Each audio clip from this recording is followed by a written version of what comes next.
Perfect. Let me send this link. Okay, perfect. All right, let's go ahead and get started. Oh,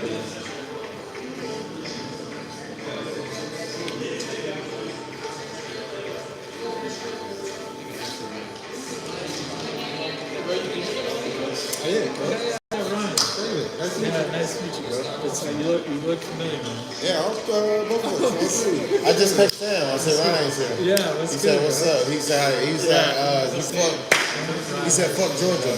Huh? He said, "Fuck Georgia." Yeah, records. No, he's just sucking.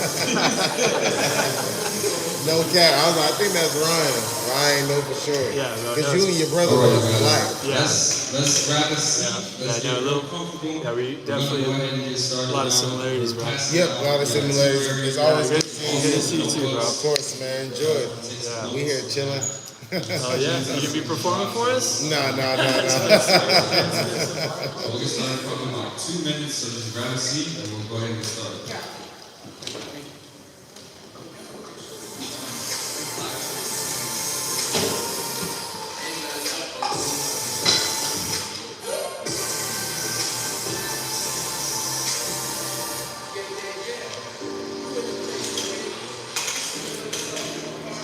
It's in the cups. What's going on, man? Kevin. Check. Nice to meet you.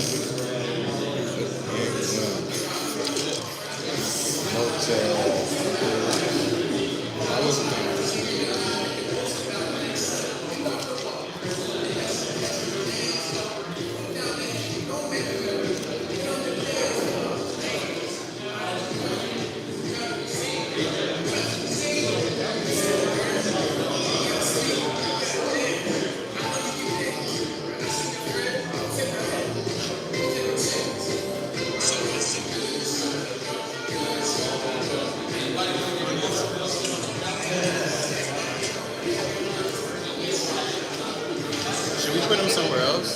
Should we put him somewhere else?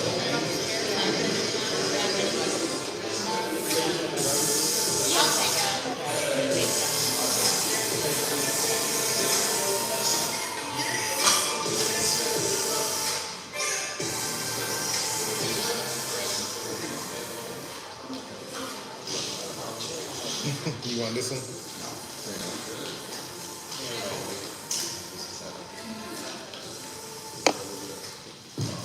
All right, awesome, guys. Okay, so this is great. I'm so glad that everybody came on here. We have people coming all the way from Jacksonville. David came from Illinois.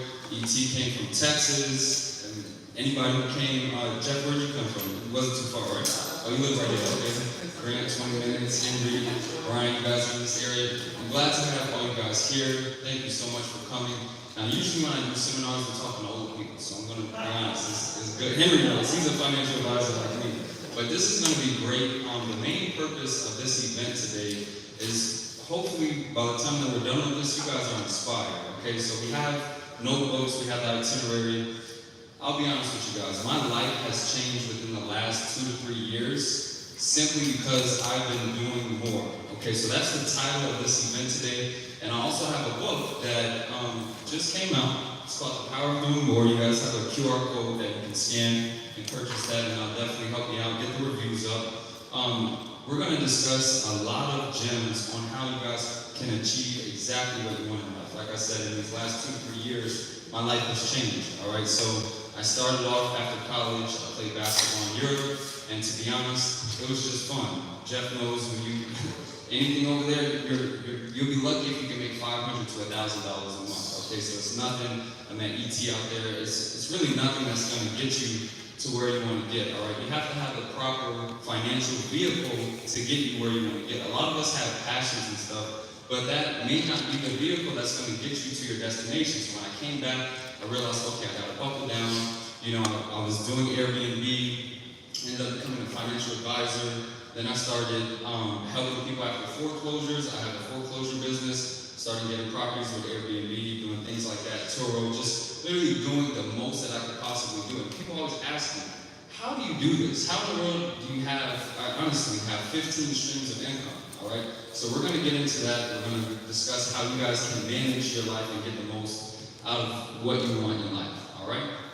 So how to get more out of life, all right? So we always hear you are what you think, okay? We always hear, you should have positive thoughts, things like that.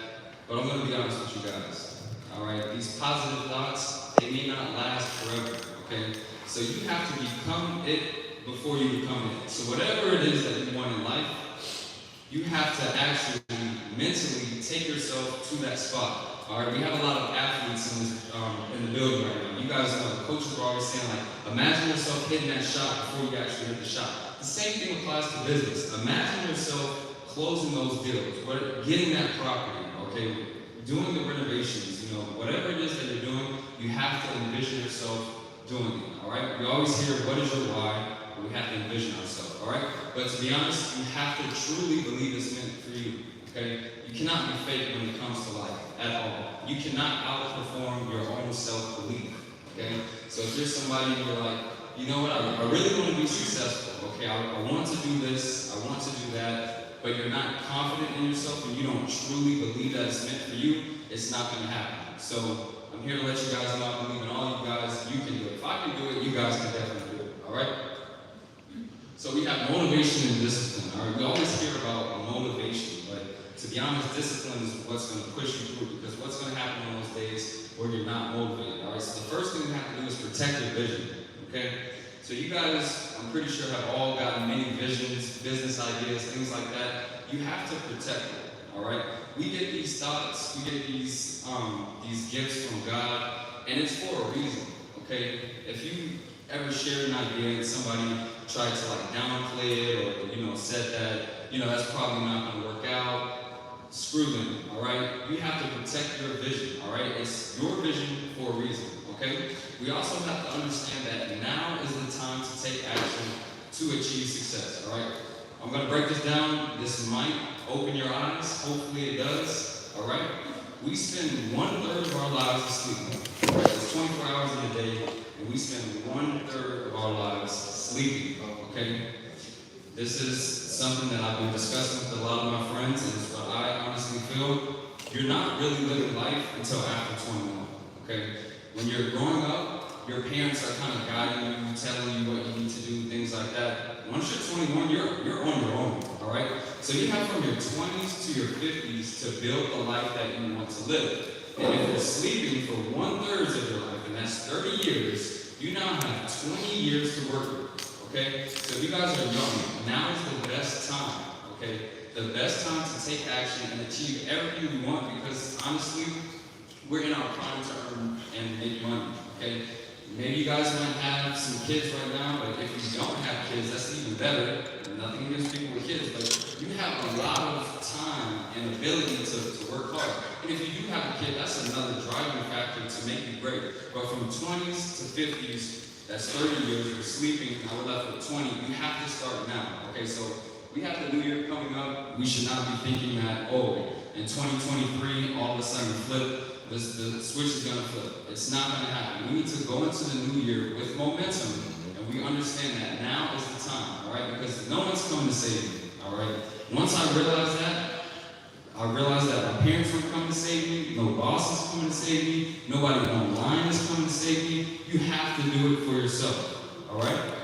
So we have to understand what is wealth to you, okay? Once you guys identify what wealth is to you, then you can actually achieve it, all right? So when do you actually have fun? I have a lot of my friends here that have been speaking a little bit. We've been having some success, and I'm pretty sure that they can agree to this. You start having fun when your expenses are paid, when you're not living paycheck to paycheck, all right? And the way that you don't live paycheck to paycheck is by doing more. We cannot rely on one stream of income. We have to have multiple streams of income. This will help us attain wealth a lot easier, okay? So you have to create a plan, okay? So when I wanted to do all these 15 streams of income, people were calling me crazy and saying, no, you should just focus on one thing, get really good at it. I was like, you don't even know who I am, what I can do. All right, I'm gonna create this plan, all right? Because we cannot freestyle life.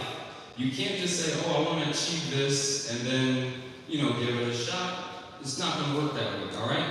You have to have a plan, you have to have a blueprint, okay? And when you have a plan, it's not just a goal. It shouldn't be a vague goal like, okay, I want to be a millionaire, or I want to become a real estate agent, or I want to do this, I want to do that. You have to have a detailed, step-by-step process to make sure that your goals get achieved, all right? So if you do want to become a millionaire, what exactly are you doing to achieve that? If you want to be the best real estate agent you can be, identify what niche you want to get into, and then the steps that you're going to do to get it. Outline everything, create that blueprint. This is going to be a visual reminder and something that you can outline and actually achieve, all right? Because when we have something that we can follow, this can help us with our discipline, because now we know that, all right, I just need to do this in order to achieve this, all right? And also set visual reminders around the house. Right when I walk into my house, I have a big poster. It says, the time is now, all right? Because there's no other time. The time is now. Literally, right now is the best time so that we can achieve greatness, all right? So now, hopefully this motivation can get you guys some type of burning desire to want to achieve. Now we're gonna go over some strategies, all right? I'm not sure if you guys have been to any type of seminars or events, but usually they get a lot of people in and then they're gonna sell a product or anything like that.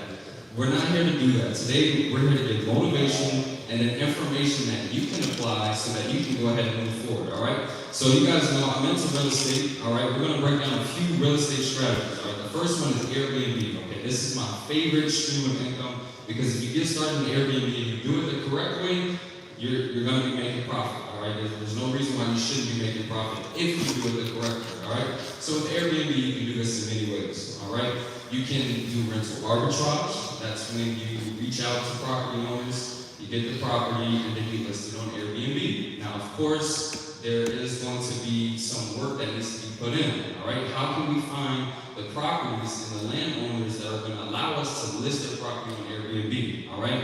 So to do this, you can search on Zillow, you can reach out to property owners, but honestly, the best way to achieve a property and get it listed on Airbnb is to just drive around, all right? You drive around, you see for rent signs, all right? This is going to be a homeowner who is listing their property for rent. You reach out to them, you come in a professional way, all right? Everybody who's here today, if you guys reach out to me after this and you're interested in Airbnb, I have an exact script that you guys can present to that homeowner, explaining like, look, this property is going to be insured, we're going to have professional cleaners, you actually have a legitimate business that you're looking to do luxury rentals. You're not just doing Airbnb and you're just having regular bedding and things like that. You want to have it proper. That's why I said Airbnb is always going to work if you guys do it the correct way.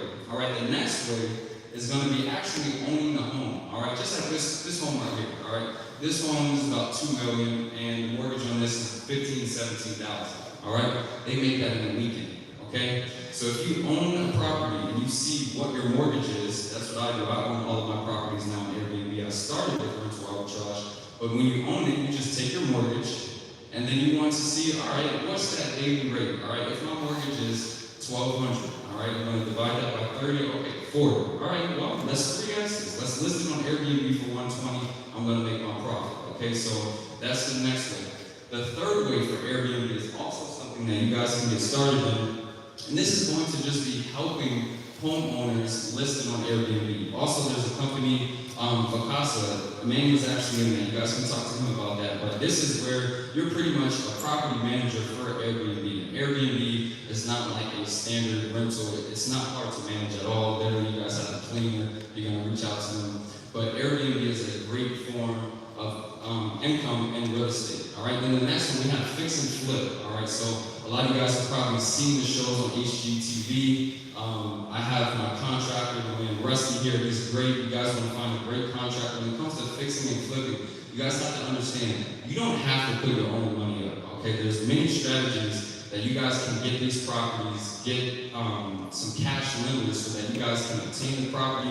They'll give you like a 6 to 8 month duration in which you have to pay them back and they get an interest, but you come in, you renovate, and then you can flip it. This is something that you can make anywhere from $20,000 to $30,000 just quick.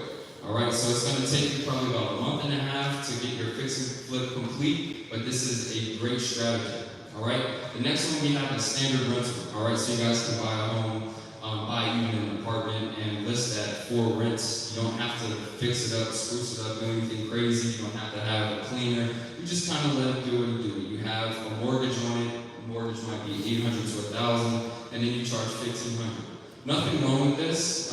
Not big on the monthly income, but it is something good to build the equity in the home, and then once you're done retaining all of those profits, you can actually get a good check at the end. Then we have wholesale. All right, so Jeff is going to touch on wholesaling. Wholesaling is great. You guys can actually do this without putting money into your pocket and make great spreads. All right, so I'm going to save that for Jeff so that he can touch on that because he is a specialist in that. Then we have selling homes. We have a few real estate agents here. Of course, we know if you sell those homes, you guys are getting anywhere from 3 to 6%. And then we have tax deed and tax lien investing. If you guys do not know about this, this is something that is honestly not talked about enough. You guys can get properties at tax deed auctions for pennies on the dollar. All right, so the county is going to host an auction. All right, they're going to foreclose the property, and the starting bid is only going to be what they owe in taxes. So if somebody has a $300,000 home and they owe probably $5,000 in taxes, that's going to be the opening bid. So now you're going to be there with other investors competing with them so that you can get that property. So when you buy a property at the tax deed, when you win that bid, that property is yours immediately. Now tax lien is very similar. Okay, so the difference between tax deed and tax lien is at tax lien, you're going to pay their taxes and now you have interest. Okay, so you're going to pay for the taxes. Okay, and then you're going to start accruing interest. All right, they're going to give you a redemption period in which the previous owner can pay you so they can get their property back. But if they don't, you can now get the property for a very low amount. I've seen people get $500,000 homes for literally $20,000. All right, I am not joking with you guys. This is something that needs to be talked about more. So tax lien investing is a great way that you guys can get in real estate. And the good thing is, you can have success just by trying. You guys can buy property for like, maybe sometimes if you are in a lower area, maybe Arkansas, you can get something for a couple hundred, but if you're in Florida, you might get something for a couple thousand, and then the property is worth more. Once you obtain that deed, you can go ahead and flip it and make quick cash. You can then renovate it. You can also list it on Airbnb, so there's many options. Then we have surplus funds, all right? And this is what I specialize in, and this is honestly the secret to real estate. This is what, primarily what I do. I help people after foreclosure. So just like with tax deed and tax lien, the county's going to be hosting the auction. When the county hosts the auction, the opening bid is going to be the taxes that were owed, and the property is going to sell for a much higher amount. But what people do not know is that profit that's in between is due to the previous owner. All right. So my company, we reach out to them, we explain to them, hey, there's funds available for you at the county level. We can help you file. I get 15-30%. All right, so I've been making 6 figures in this business for the last 2-3 years in this, and I teach many students, and they're having success. So surplus funds is something that you guys can get started with. So these are great real estate strategies. Once we are done with this, we can touch on this when we're having dinner, guys. We're gonna have a personal chef that's catering everything. We have open bars, so it's definitely gonna be a great time. But network, guys, get with people who are doing things that you want to do. All right. Then I'm going to touch on this really quickly. Okay, investing strategies, all right? I'm not here to talk about crypto or anything like that, guys. This is going to be real investments that can help you, especially if you're a business owner, all right? So if you guys are a business owner, some of these things that I'm going to tell you are going to actually help you out, all right? Once we're done with this, you guys have to fly my CPAs and come in and really help you out for all the business owners. So we have an IRA, all right? A lot of people hear about IRAs, but they don't even know what the hell it is, all right? IRA stands for Individual Retirement Account, okay? So if you're under 50, you can contribute $6,000 a year from your income, okay? That $6,000 is not going to be taxable. What you're doing is you're going to take those funds, you're going to put it into a financial vehicle. That money is not tax deferred, meaning you are not paying taxes on it until you receive that money, all right?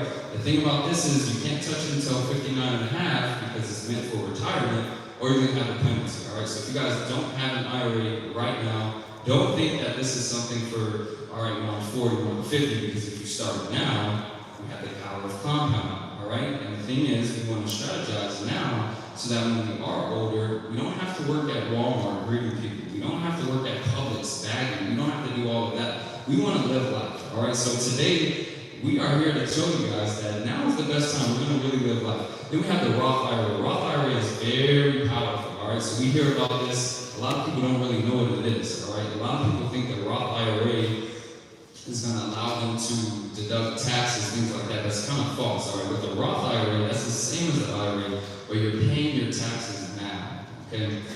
The good thing about paying your taxes now is this money is going to grow tax-free.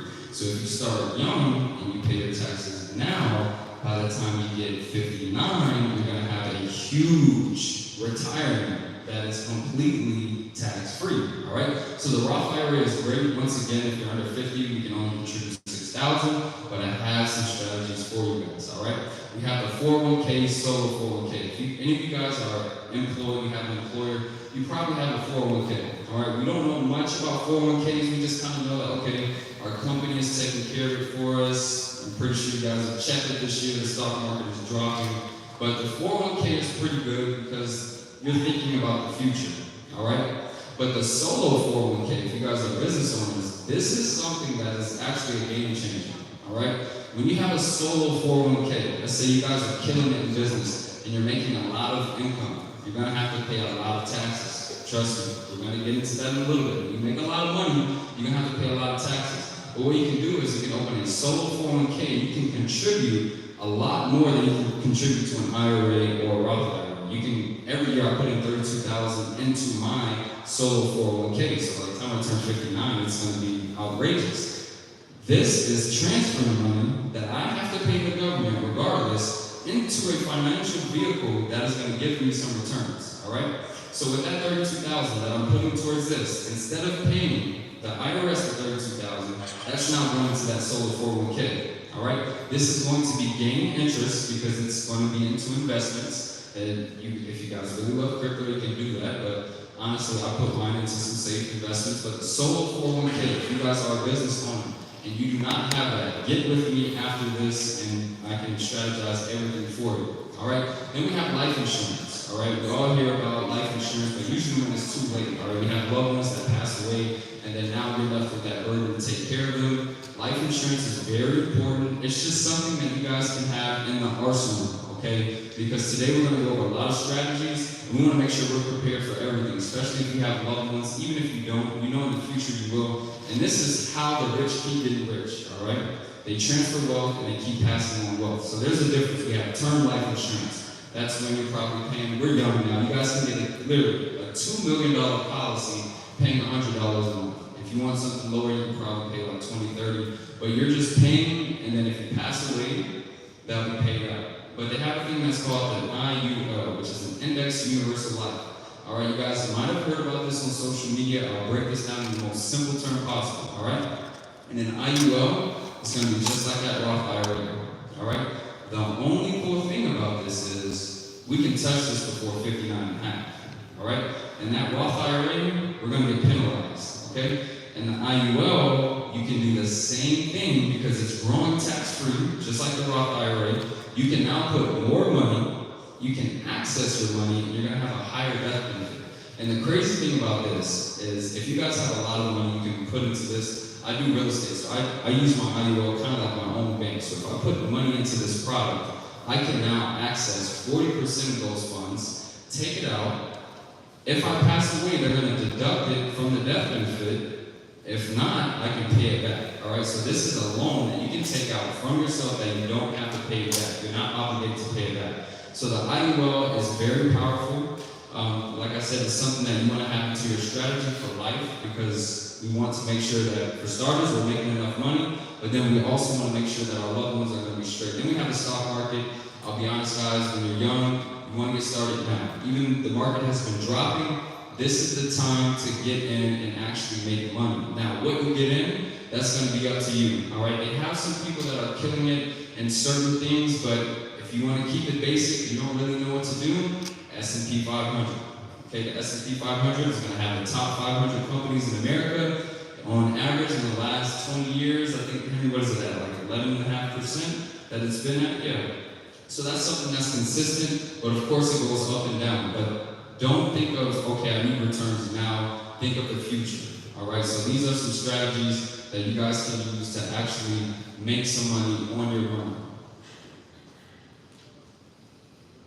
All right, It's 7:59 now, so 1 second, I'm gonna bring on my CPA on Zoom, and then he's gonna go over some tax deduction tips, all right? So if you guys are making money right now, we know we're gonna have to pay the IRS, all right? And to be honest, I don't like paying the IRS, okay?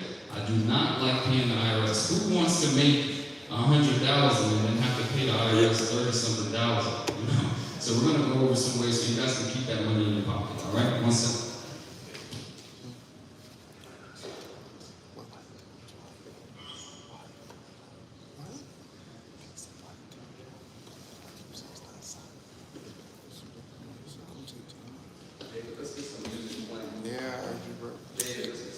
It starts. Gotcha.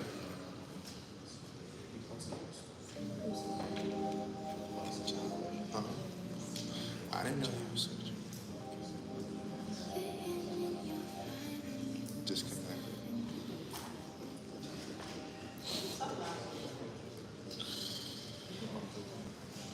Can you get the oil tip from me?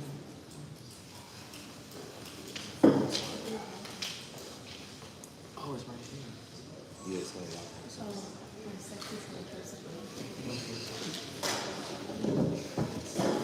He put it. Yeah, it's just not. Oh, yeah, it's perfect. I could.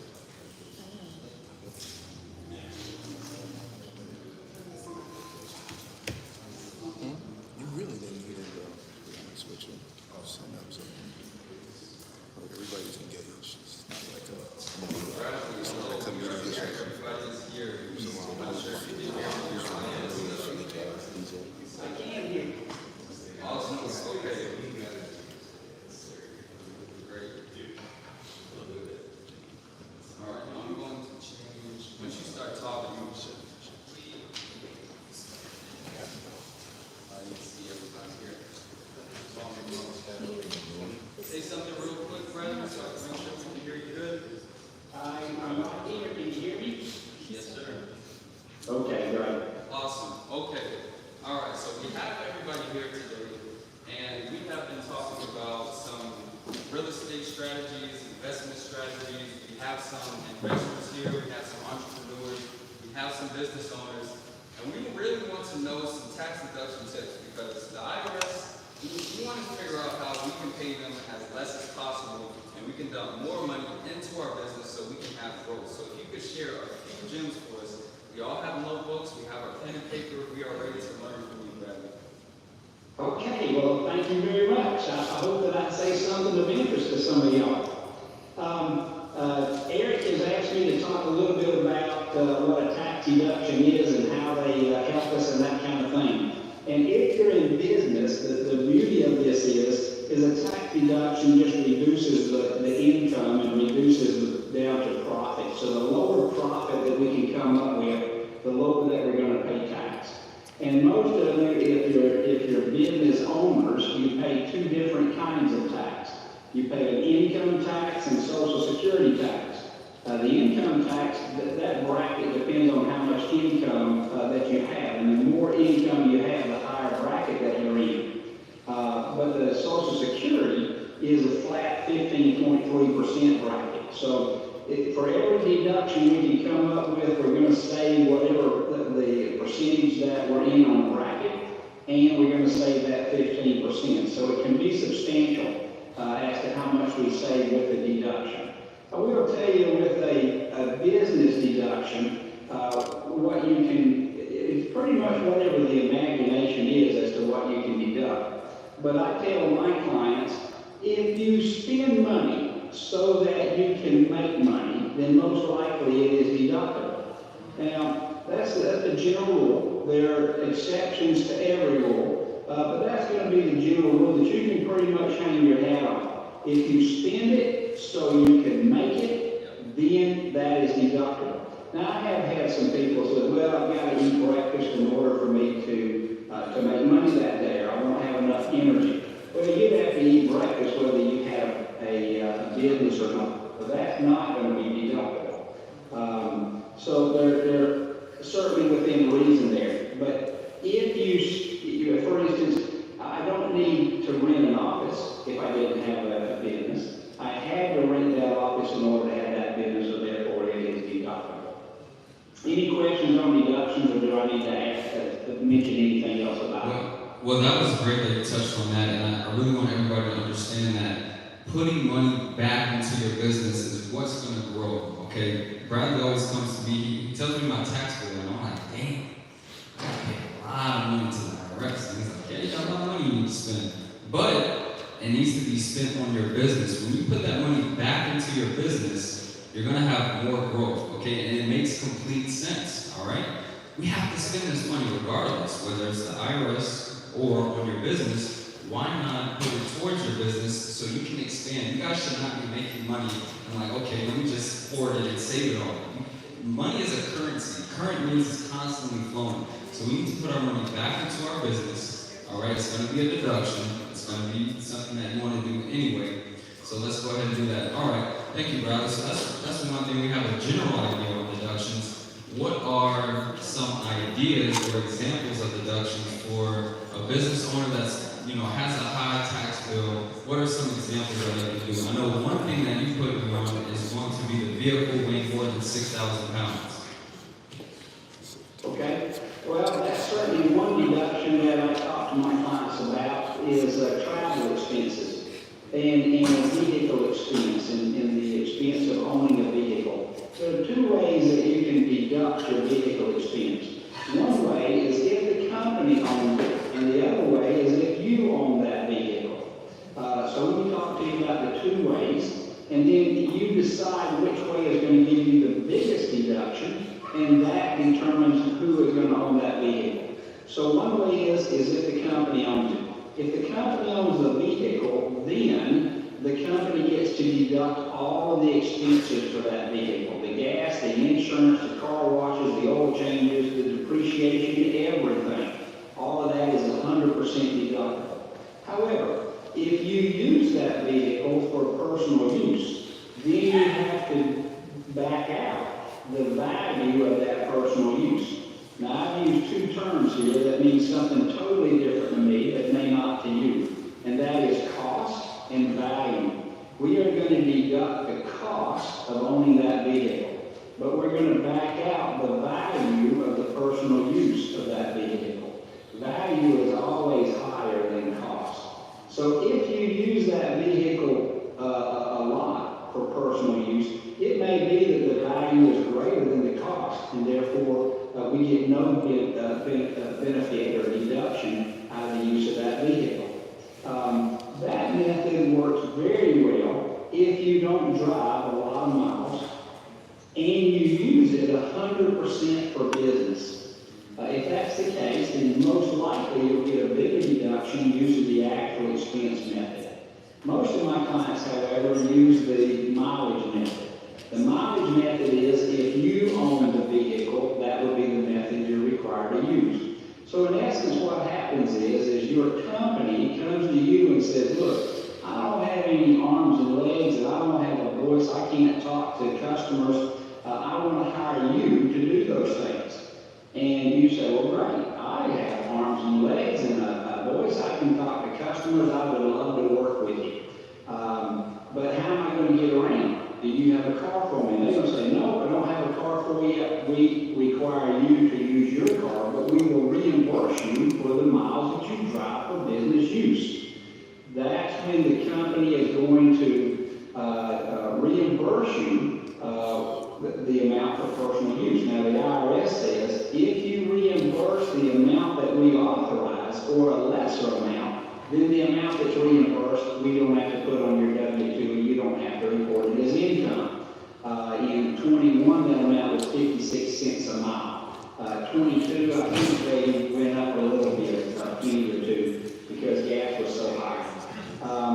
But whatever that rate is, that's what the IRS or what your company can reimburse you, and you don't have to pay tax on it, but the company gets to deduct that.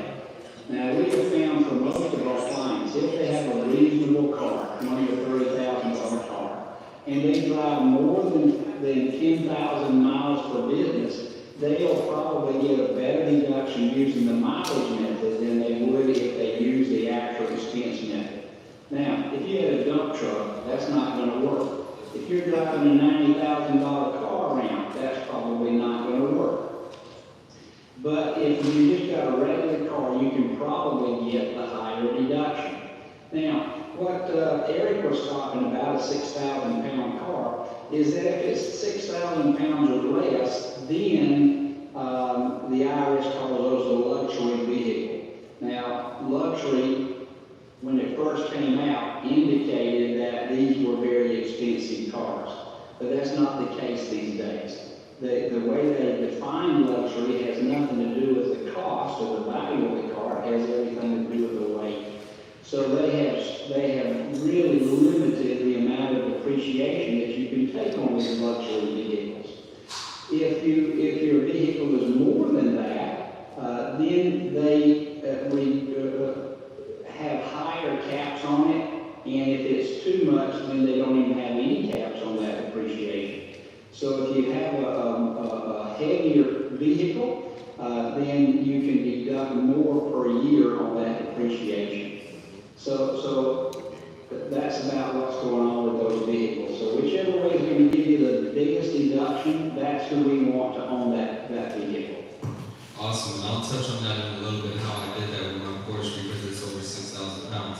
Now, can you touch on how much taxes you can save if you are a real estate owner? What are some deductions that you can get as someone who has a rental property or things like that? Because everybody in this room is interested in real estate. We have people who are already doing it, have properties on Airbnb, do some rentals, things like that. So can you touch on some deductions that you can get and the tax benefits of being a real estate owner?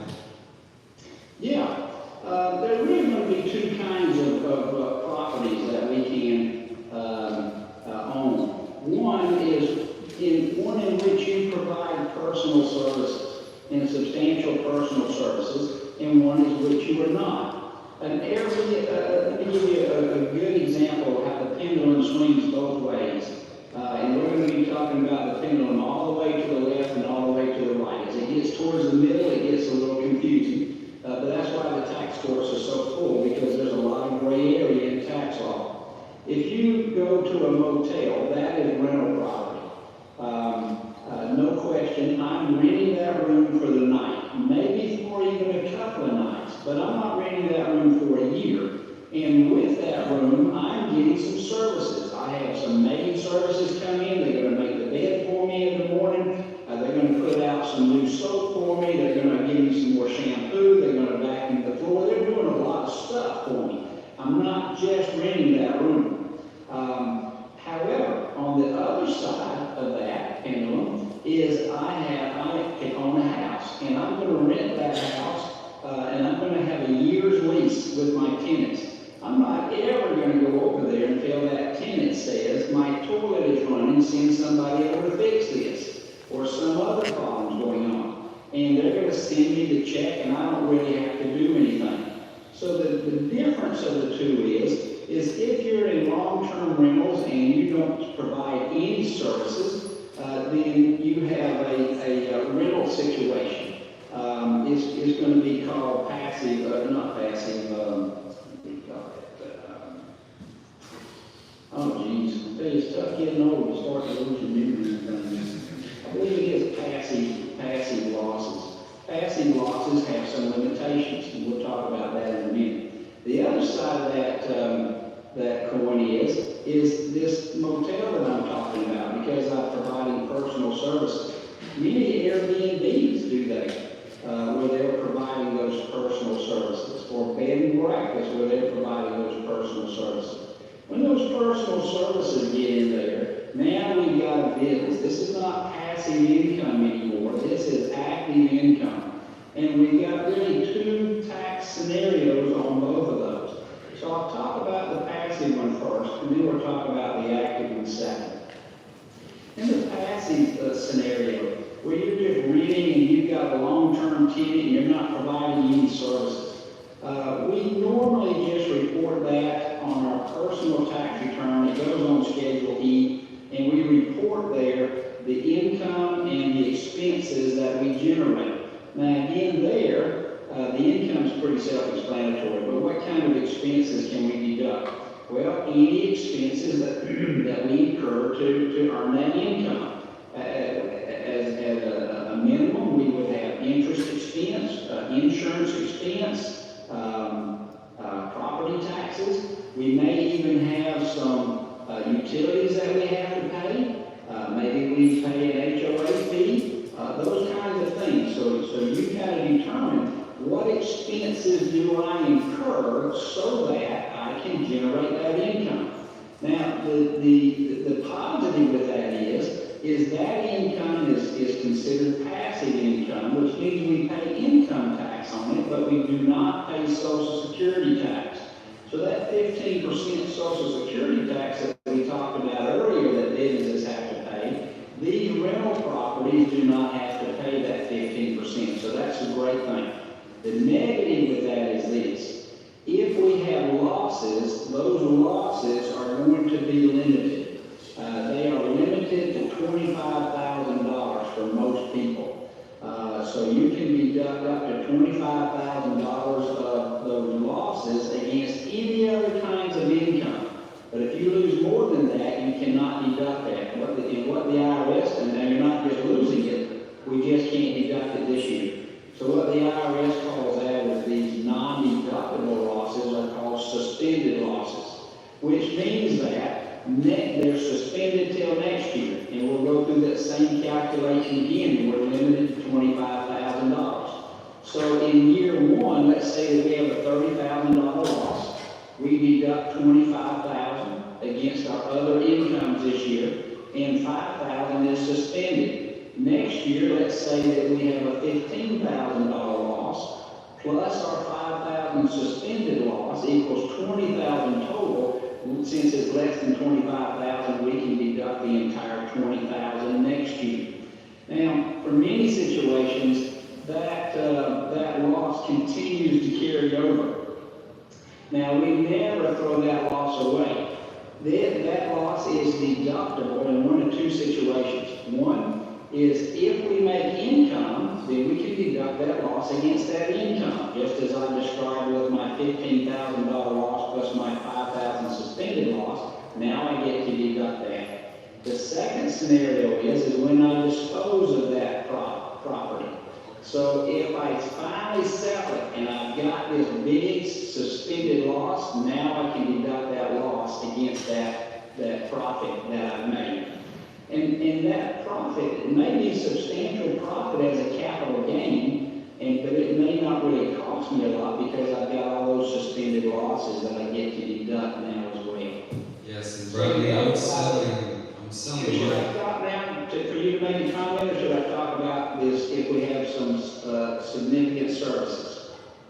We can get into that in a second. I like what you said about the capital gains kind of offsetting that with our losses, because I'm going to be selling one of my properties soon, and the capital gains are really high. So this is important, guys. Once you start getting into these rentals, things like that, you know, we always have to have an exit strategy. Okay, when we end up selling our homes, of course, you want to have your profits. It's very important to get with a CPA who knows all these things, so now we can keep more money in our pockets because we're able to deduct those losses. I really enjoyed that, Bradley. Also, we have a lot of young investors here. Do you have any type of just advice in terms of tax deductions for the new business owners, things like that, getting started? Should they get with a CPA like you, or is TurboTax something that's going to be good enough for them? Any type of advice in terms of that? You know, I think it depends on what kind of expenses that you have as an investor. Many people sit in a room in front of a computer and they make investments. There are two ways that we can deduct the expenses of these investments. One is we just don't deduct them at all. If I were an investor such that and maybe I was the day trader, so I'd buy a stock today and a couple of days later I would sell that stock. Or in options where I would buy or sell an option and then wait to, either reverse that transaction sometime later or just let it expire, and hopefully it expires to my good so I kept all that profit. All of those things, all of those profits and losses are going to be netted together, and they're going to be reported on your personal tax return. And you're either going to have a capital gain, a net capital gain, or a net capital loss. If you have long-term losses, then we have some benefits as to the taxation of those long-term. But if you're a day trader, you're never going to have anything that's long-term, because long-term is defined that I've had it for more than a year and a day, in order for it to be long-term. Now, if that's the situation, and you're a short-term investor, then you're going to put it all on Schedule D, and whatever the profit is, you get to deduct, and whatever the loss is, you get to deduct. However, that loss is going to be limited to $3,000.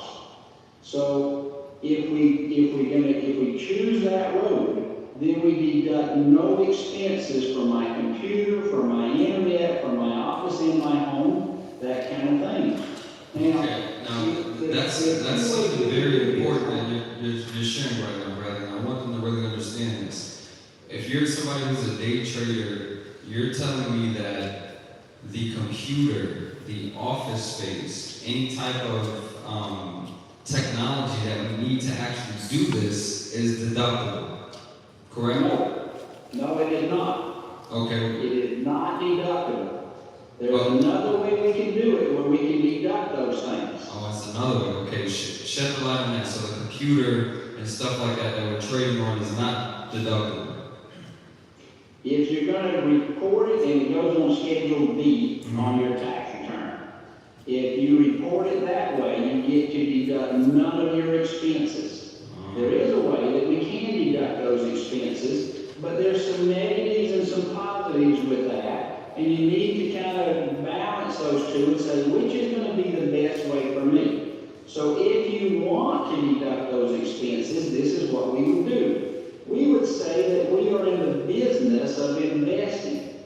Now, that goes on your personal return with a Schedule C. Schedule C is where we report business expenses. If you are a yard maintenance guy, if you're a plumber, if you're an accountant, if you're whatever business you have, if you run a 7-Eleven, all of that stuff goes on Schedule C. On a Schedule C, we report our income and our expenses. If I were an investor, I would put on Schedule C my profits that I made on my real estate investing. But now I'm going to deduct other things. I've got an office in my home, so I get to deduct my home office expenses. The way that works is the home office expenses are the expenses that it takes me to operate my home. For example, to operate my home, I have to pay interest, and I pay taxes, and I pay insurance, and I pay utilities, and I pay somebody to cut my grass, and I have homeowners association fees. I have all those expenses. Those are expenses to run my home. Not necessarily my office, but my home. So what I do is I take the square footage of my office over the square footage of my home, come up with the percentage, and I multiply times all those expenses, and I get to deduct those expenses against my business income. In addition to that, I have other expenses, such as I may have travel expenses. I certainly have internet expenses. I have cell phone expenses. I have a computer and a printer that I have to buy. I have to put paper and toner in that printer.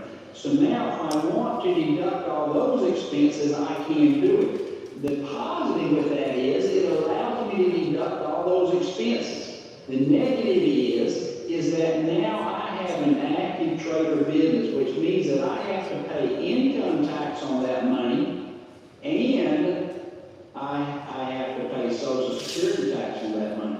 Now, so that's the negative. Another benefit is if I have a loss, I get to deduct my loss. If I'm an investor and I have a loss, I only get to deduct $3,000 of my loss. So the two options you have if you're an investor is you can report it as an investor, which means everything goes on Schedule D, which means you report the sale minus the cost. That's all you get to report. If you report it as a business, you'll put it on Schedule C, and you'll report the sale minus the cost. You don't have to worry about limitations of losses. You get to deduct all the losses. And you get to deduct your home office expense and all the other expenses that you incur to generate that income. Awesome, that's great. Thank you so much, Bradley. We're short on time. We're going to get to our next speaker, so thank you so much for sharing all of that knowledge on tax deductions. Thank you. You're welcome. Bye.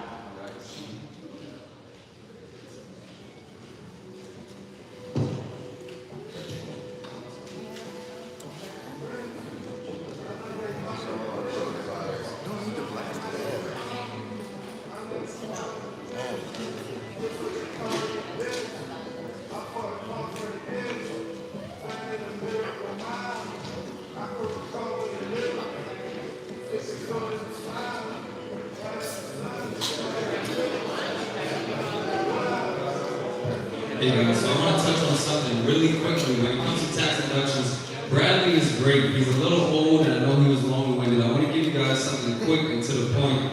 All right. The example that I use, all right, you guys saw the Porsche out there. That's over 6,000 pounds.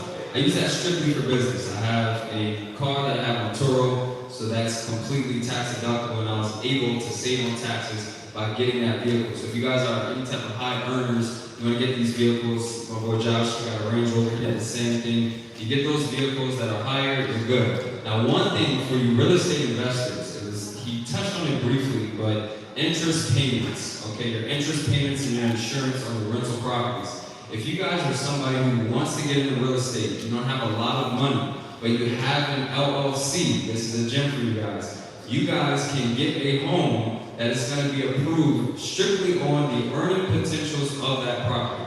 All right. So if you have a property and it's like $300,000, $400,000, and the monthly payments come out to $1,500, $1,600, but you can get a rental income that is a lot higher, you're going to get approved for that property. All right. There's some lenders who are going to let you get that with zero money down. All right. We're going to have scenarios where you guys can get into this.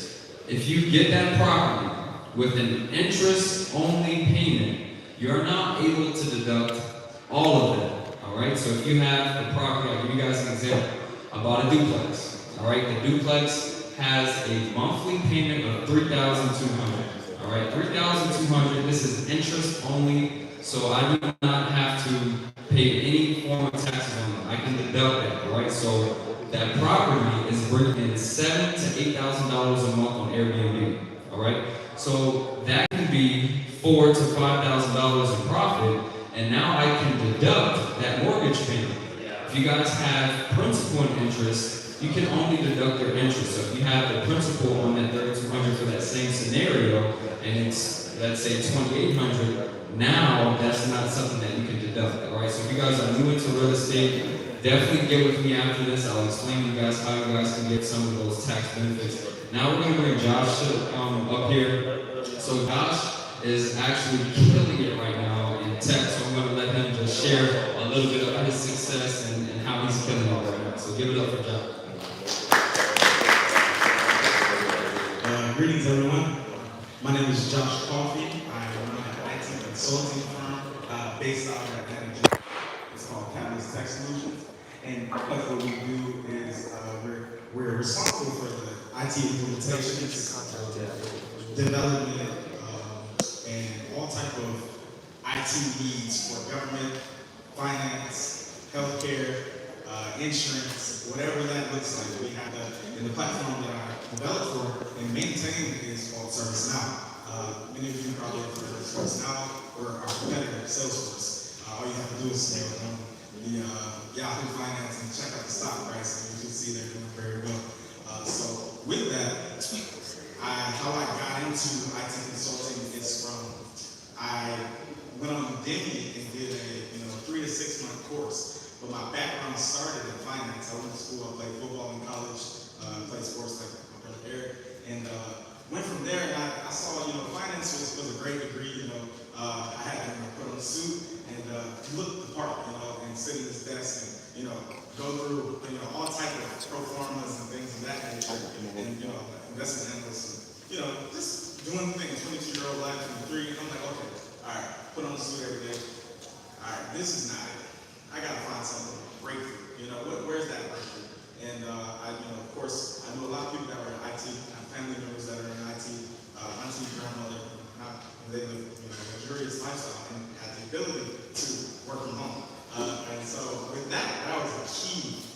key to be implementing, of course, on the platform service now, but just jumping into the IT industry. So with that, I have been able to scale in 2 years to have 10 IT contracts with, numerous, consumers and end users such as, Wells Fargo, Virgin Islands government, which I travel there, quite frequently. I've had a CDC contract and numerous other government contracts. With that, I also help, train people up and get them into, IT, because with IT, we think that it is something that is outside of our wheelhouse, or a space that is like, I have to be this extreme coder, and that's actually not the case. So on ServiceNow, it's a low code, no code. What's a typical contract looking like? Typical contract for me will be like minimum 130K. Okay. That's on the developer side of things. But I've switched from developing to running a consulting firm, because me being the businessman I wanted to cut out the middleman, because one, they're taking money off my table, and I said they're doing something that I have the ability to do as well. So I cut the middleman out with the recruiters, and now I manage the entire contracts myself. So I do a statement of work, I send those out to government. Of course, me being, and there's a lot of minorities in the room, there's money out there in IT that they're dumping into, they have millions sitting out there waiting for you to come get. So with that, when I saw that, done my research, reached out to and networked with numerous people in the IT space, I took that, and ran with it. So I've been doing that now for two and a half years, and I've been able to scale, remarkably. But with that, I take it and really show people, okay, IT, you can take and get onto the ServiceNow platform and become a ServiceNow administrator or developer in 3 to 6 months. Right? Of course, you're gonna equip yourself with the mental assets that you need. Of course, courses, seminars, of course, grabbing mentors, and there's numerous training courses. Of course, we provide that as well. With that, you can change, the outcome of your life. You can change the trajectory of your life in 3 to 6 months. Of course, most people make money doing other things in other industries, but there's every year 500,000 IT jobs that go, unfilled. So there's space and opportunity.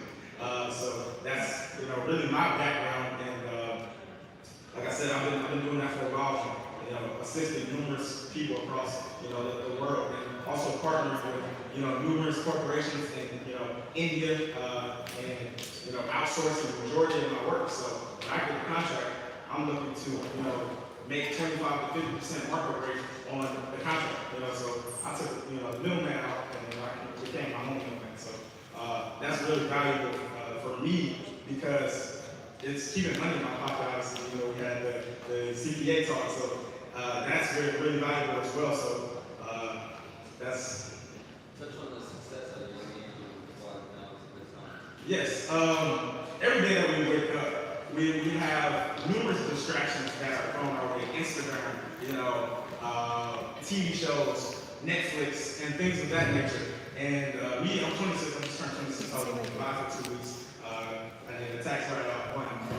So we spent that time out there, but the time has always been now. We gotta, every day we wake up, we gotta hit the snooze button on distractions.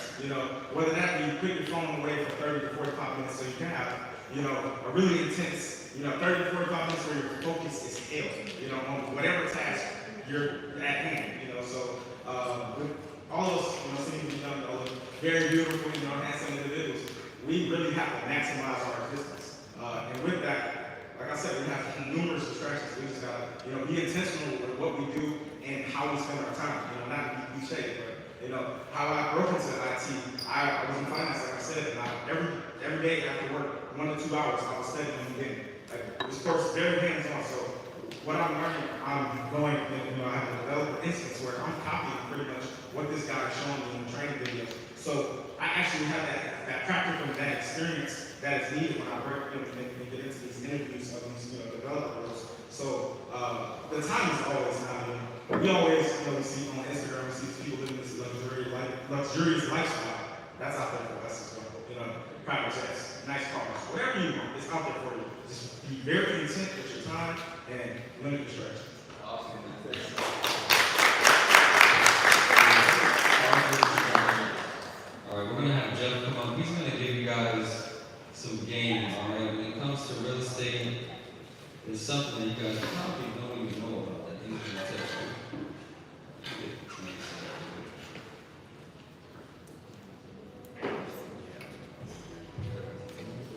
David, can we get some music playing while we go ahead and get the next speaker set up? Thank you.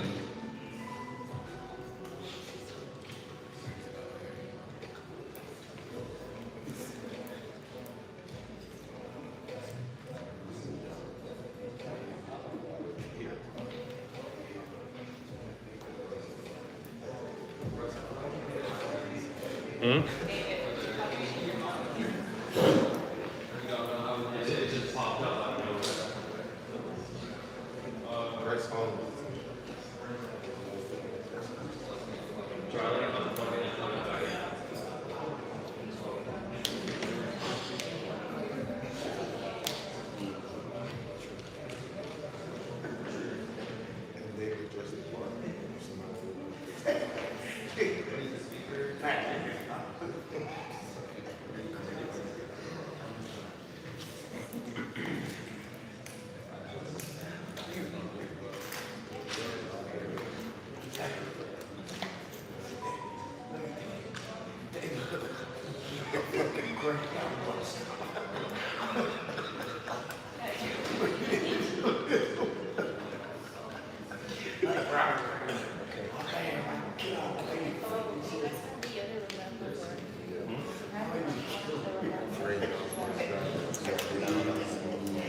I think it just like, when he plugged in, it just like sensed it.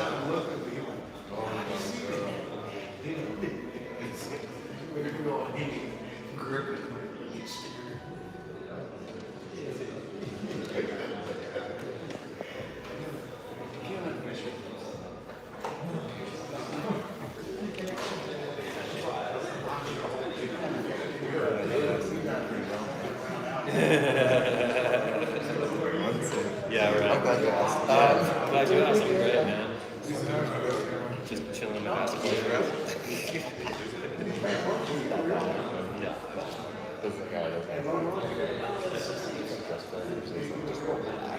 Yeah. Yeah.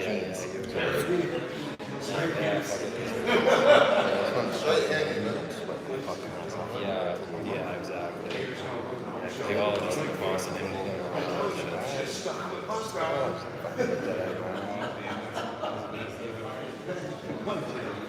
It's probably cut.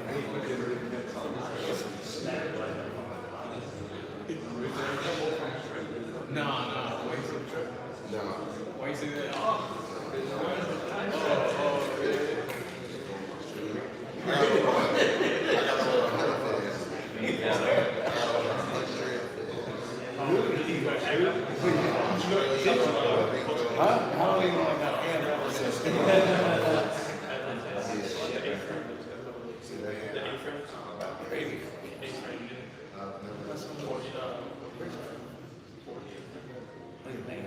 It's over in Australia.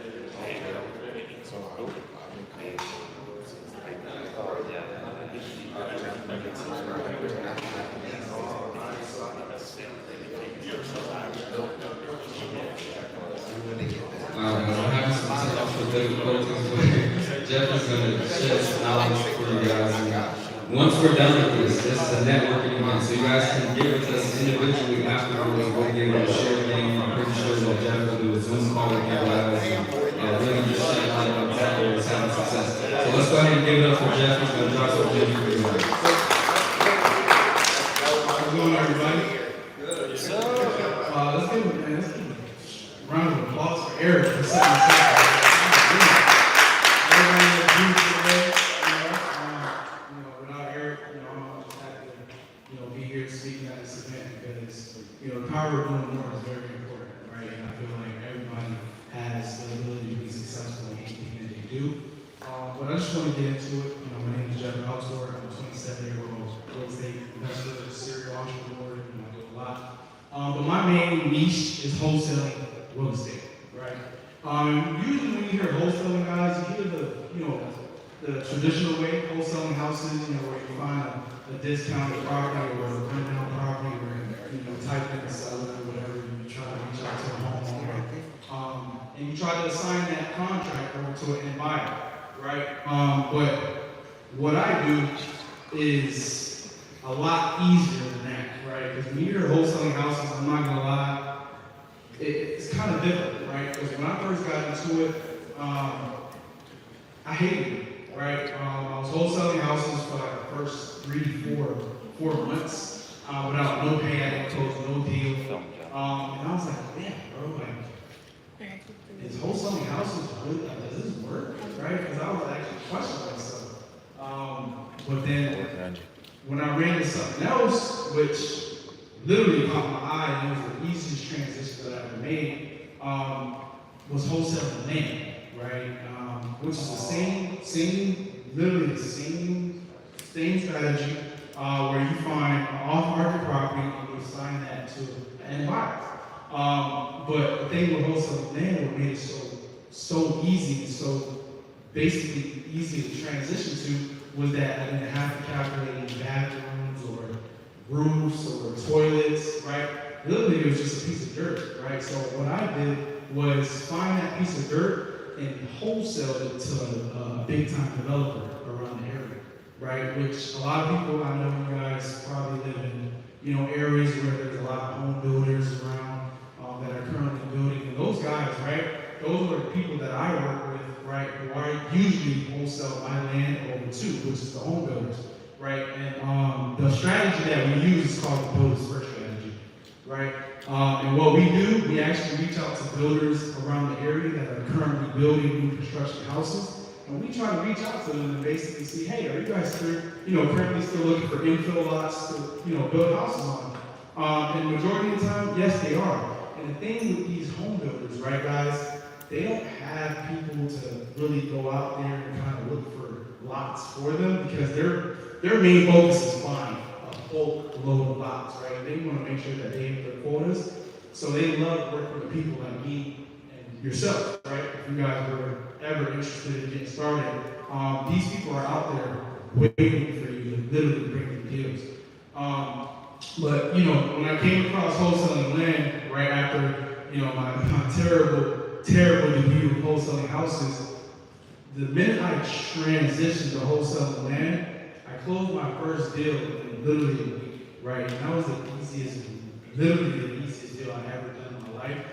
Because literally what I did was find a piece of land, connected that with the end buyer who was actually building in the area, and literally a week later, as soon as the title was free and clear, I made my first 5K in literally less than 7 days. Right then and there, I knew it was real, right? And just to give you a little bit of background on me, I'm Division I hooper. And when I was done playing college basketball, I didn't really know what to do. I was, trying to look at the next big thing as far as, figuring out, because I kind of didn't want to go the overseas route, because I know the pay was trash. I didn't kind of want to waste my time. So, I ended up finding a pretty good, decent 9-to-5 where I was working at Enterprise Car Rental. And from there, I actually learned sales, right? And to be honest, I was kind of natural at sales and really talking with people. But when I was working there, man, literally, I kid you not, I was going crazy. And when I realized that, wow, the amount of work, the amount of people that I'm talking to just to make $15 an hour, it didn't make sense, right? Because I knew I had a skill when I was working at the airport, right? And I'm a hustler, guys, right? When I was working at the airport, literally, I kid you not, there would be people coming in, and just because I had really good words and I'm good with my word, I was able to literally sell these rental cars to people and make money on the side while making $15 an hour. But that's when it hit me, and I was like, yo, dude, I think I'm bigger than this 9-to-5, right? And after COVID, that's when I jumped into wholesaling land full time. But just to give you a background on that, but now we're here in 2022. I run a 6-figure month land flipping company where I have 9 employees, and basically we wholesale land nationwide, right, to home builders. And honestly, It's been a blessing, a life changing. I started this 2 years ago, and to be where I'm at now is honestly a blessing. And I truly, truly believe that wholesaling land is the easiest way to get real estate. You don't need a license, right? I don't have a license, guys. Don't need credit, because they don't check that, right? What you need when you're jumping into wholesaling, you just need work with it, guys, right? And to make time to make those calls, right? I kind of wanted to show you guys exactly what I do, but I guess we have some technical difficulties, but it's all good. But if you guys are looking to connect out there, and if you're interested in getting into real estate, wholesaling land is the easiest way to get into, because, like I said, it's no stress, little to no competition. Not a lot of wholesalers out there are doing it. I remember my boy Eric, he hit me up. I was posting deals after deals on Instagram. He was like, "Yo, dude, like you're killing it." And I was killing it in his backyard in Fort Myers, and I don't even live there, right? All I was doing was flipping land to home builders in Cape Coral. And literally connected with Eric and gave him the whole rundown. He was just, shook, right? Because it's like, yo, this dude is flipping land and he doesn't even live here, right? And what we do it, right? We do it virtually, guys, right? You don't need to show up to the property. You don't need to walk the property. I'm in my boxers, guys, closing 6-figure deals. I can't, sometimes it's hard to believe, but it's the truth, guys. And honestly, wholesaling land is probably the best way to get into real estate if you guys are looking to get into it. Scott, a question for you. How did you get started? Any resources that you recommend? Yeah, so when I first got started, at the time, I was using Zillow, right? Zillow.com, and it's free. Everybody gets access to Zillow. And on Zillow, which this is why I was trying to show you guys, I wanted to break it down, but it's all good. But on Zillow, if you go on for sale by owner, right? You want to make sure you're filtering it out, because there's tons of free leads on Zillow, and that's how I got started. Actually, Zillow funded my business, right? Because before I actually started doing it full time, I was working at Home Depot, literally making $200 an hour, guys. Like, I was down bad. And during that time, on the side, I was literally just putting in work, just making sure that I'm able to grow this land business to where I gotta go, so that way I'm able to leave my 9-to-5 to pursue this, right? And Zillow was the key, right? Because, mind you, I didn't really have that much money, but I had time, and I had energy, and I had effort, right? And I had grit, because I knew I wanted to get out of my situation. So when I went on Zillow, right, what you want to do is basically filter out on Zillow for sale by owners, and then on the home type, you want to just put land and lots, right? It's only 2 filters that I use. And you want to make sure you find an area, guys, where there's new construction going on, right? That's very important, because you don't want to go into an area where, there's a lot of houses and, there's not really that much infill lots around. So make sure you find an area where there's a lot of new construction going on. Fort Myers is a really good market. Cape Coral, Lehigh Acres, Jacksonville. We do deals all around Florida. So I would make sure that you find an area where there's new construction going on, and then reach out to the builders in that area, right? Because it's important that you want to reach out to the builders first, because you want to get the criteria that they need, right? What's the size? How much they're paying? And that's why I love wholesaling land, because it's not that it's not that hard, right? Because these builders are giving you the criteria to actually go out and go fetch it for you, right? So that's basically what I did to get started was go on Zillow. Literally, Zillow funded my whole business. I didn't have any credit, no money. And usually, right, with wholesaling, all you're doing is flipping paper, right? So as soon as you get the criteria from the builders, right, now you want to go out and go find the sellers, right? There's different ways you can do that. Zillow, there's PropStream, there's different softwares out there that you can use. But Zillow definitely, if you're looking to get better on the phone and just practice, I would definitely use Zillow. There's tons of free leads on there. I still use Zillow to this day, because there's always deals on there, but Zillow is the best way to get started for sure, 100%. Cool, appreciate it. Yeah. Do you currently have a course for this? Yes, I currently have a course. We have our land flipping empire. It's actually $149.99 a month, but it's private mentorship where we help our students, and we actually close deals with our students as well. And we actually pick areas for them so that way they can, come into our market and we actually help them and work them through each deal that, they bring us and stuff like that. But I want to say that, when I first got started, guys, like it was really, really mind-blowing because I didn't know how easy it was to make 10K, right? Because I was working 9 to 5 and I didn't really know, how to excel and make as much money in a short amount of time, right? Because when I was working, right, I was making 40K a year, which I thought that was okay bread, but when I jumped into real estate, I was like, yo, 40K a year, I'm making 40K a month, right, by myself. And that's when my mindset shifted because I knew that, money is a mindset. So when you think abundant, right, it literally comes to you as long as you're willing to put in the work. And I can say that, wholesaling land is definitely the way to go. It's very easy, like I said, no credit, no money, no background, right? All you have to do is literally open your laptop. And as long as you have a phone and a laptop and Wi-Fi, you can close deals anywhere, guys. Anywhere. I mean, I'm on vacation closing deals, so, wholesaling land is definitely the way to go, guys.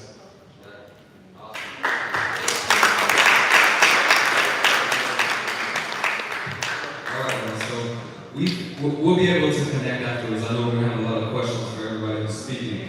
We've given a lot of motivation and then strategies that you guys can apply. Now, we're going to bring to, not on stage, we're going to bring to speak Chris. He's going to share with you guys how to get business funding, how to build your business credit, because we all have these ideas, but a lot of us may not have the capital to move forward, all right? When you can get this business funding, you're going to be able to tie in your ideas with money and you can excel. So let's go ahead and give it up for Chris, who's going to drop some gems for you. Hey everybody, so I'm going to give a quick background introduction on myself, kind of how I got to where I am today. Even though the title of what I'm going to be talking about is business funding, it's really going to be talking about leverage. That's what funding is. We're talking about financial leverage, but also the leverage of people. That's really what a business or a corporation is. You're leveraging people to get the work done or continue on the vision of the company below you. To give a quick background, 25, I'm from Virginia. I went to college at Wheaton. I got 2 degrees, one in cybersecurity and one in IT. And I went to Trump because my parents were entrepreneurs. They only knew to go to college and get a job and to start making money that way from corporate America. The thing that did help me out the most is I got a college credit card from Wells Fargo my freshman year, and I put it on auto pay. When I was about to get the credit card, I didn't really know much about credit at the time. The banker asked me if I wanted to do automatic payments, so never miss a payment. And at the time, I didn't have a lot of money, so I was like, no, thank you. She was like, at least put the minimum on, that way you don't miss the payment. The minimum payment most of the time was like $20 to $25 or something like that. So going through our college, whenever I was like low in funds or something like that, I used the credit card to buy groceries or something like that. The credit card just kept on using it over and over again. Then by the time I graduated, I had 5 years of positive payment history. And I also used my credit also to get a car as well. But I say that 6 months out of college, I bought my first car because of the credit that I established at that time. And that was kind of like my step into entrepreneurship.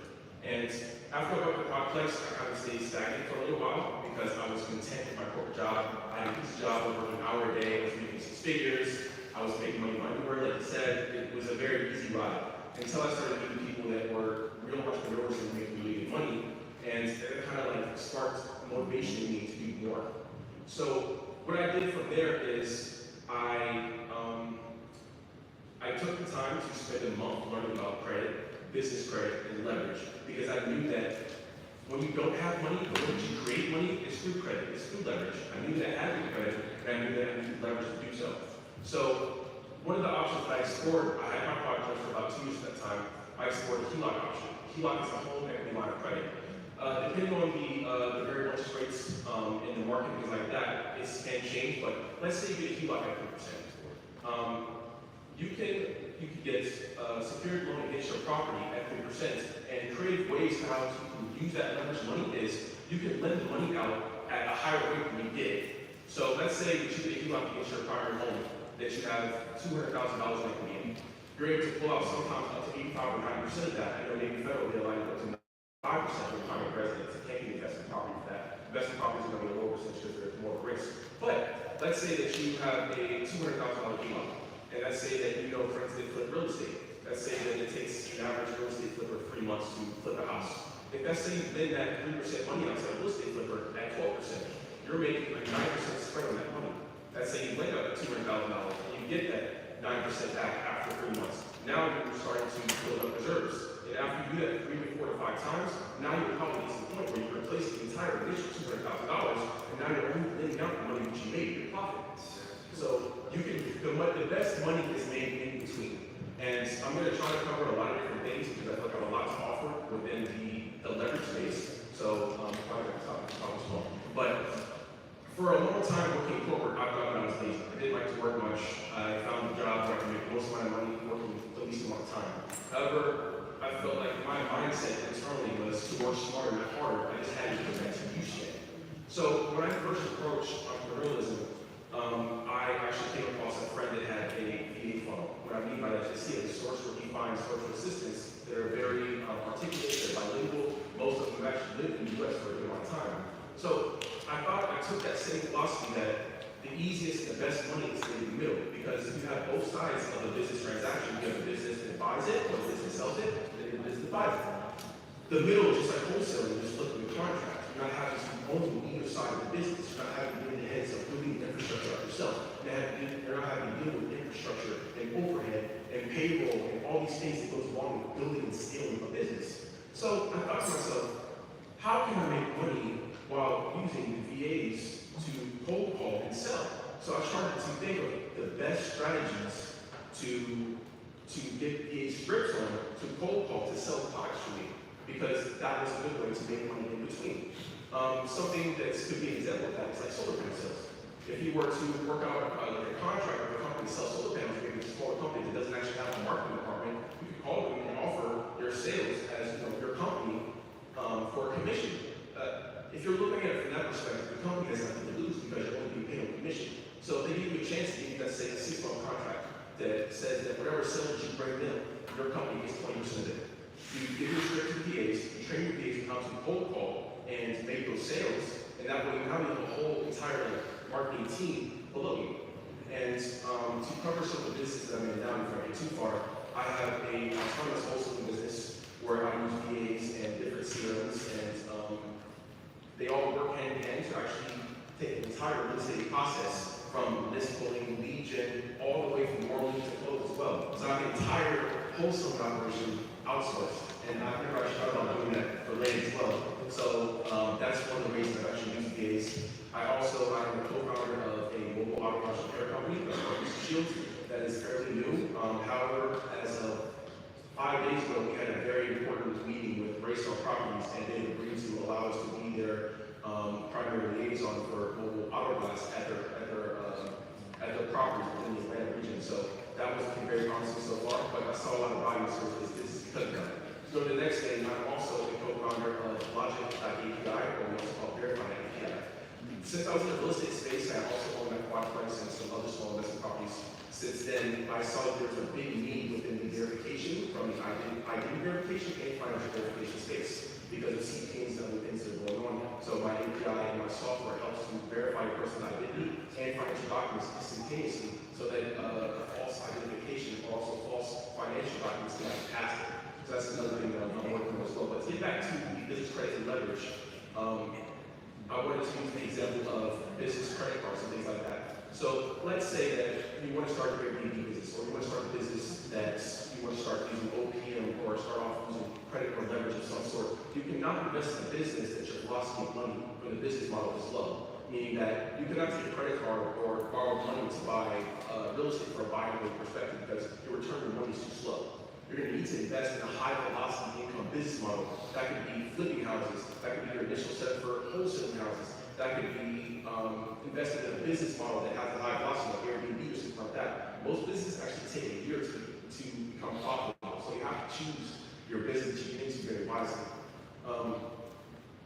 What are some cards that they can get started out? And is it possible that they can get a business credit card without running on their own personal credit?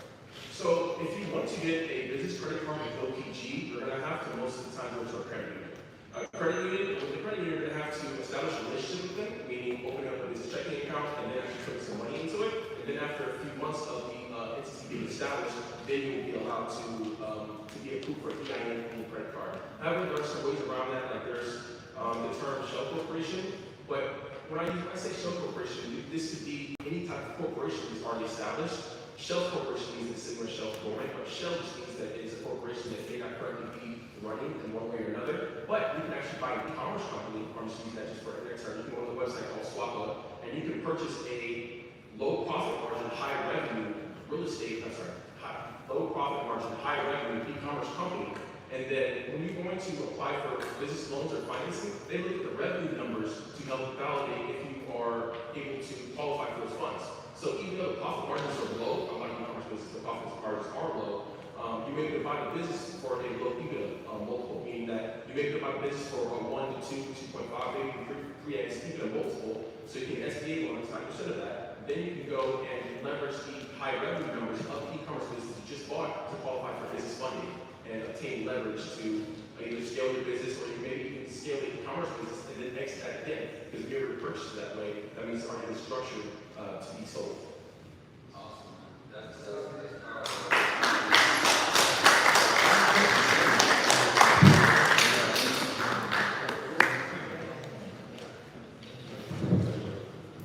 Alright guys, so using a credit card, I'm not sure if you guys have heard bad things about using credit cards and things like that. To be honest, I don't use my debit card, alright? I strictly use my credit card and my business credit card, and the reason for that is they give you perks. When you use your debit card, you're not getting any type of rewards. When I use my credit cards, I now have access to certain lounges like Delta.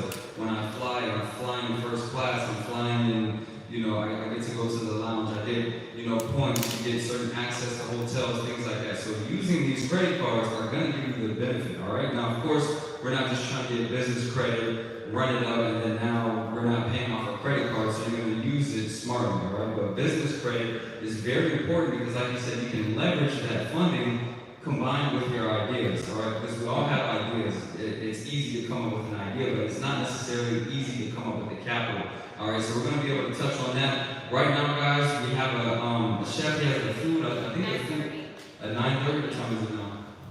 9:05. Okay, but we'll get some drinks, guys. The drinks going to hit you a little bit harder without the food in the system. All right, so we'll have a great time. One thing before you sit down. One thing. I'm not ready to eat, drink, and have a great time. One thing, guys.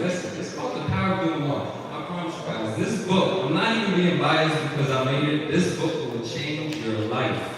I promise you. On the itinerary, we have the QR code, scan it. Get the book, guys. Get the book. Leave me a nice review. This is going to give you the same strategies that changed me from $40,000 to over $400,000 annual income in 1 year. This year I'm doing over $750,000. All right, guys. So if you want to learn how to manage 15 streams of income and how you can do it too, get this book, guys. Thank you so much for everybody that's coming. I appreciate you guys.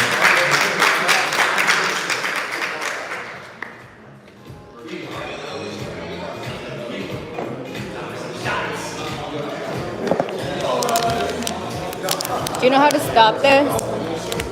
Do you know how to stop it? Yeah, I got you.